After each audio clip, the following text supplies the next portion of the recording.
We shall start from this last sentence. See your good works and thank you. That's what we expect, no? I've done some, they need to thank me. But here it is saying, when they see your good works, they must thank the Father in heaven. You have also heard some time back that when Jesus asked them, who do you say I am? And Peter said, you are the Christ of God. He says, Peter, it is not you. It is the Spirit of my Father who has uttered this in you.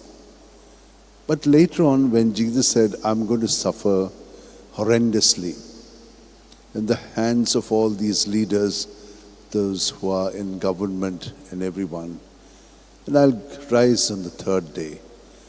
Peter stood up and said, my gosh, this should never happen to you. And Jesus said to him, get behind me, Satan. Now, he was not saying the words of God. But before he said, my dear sisters and brothers, internally we must be very much present, aware. Otherwise, we internally have got a lot of, ways which are ego ways. And therefore, we are not internally free to listen to God and to do the works of God.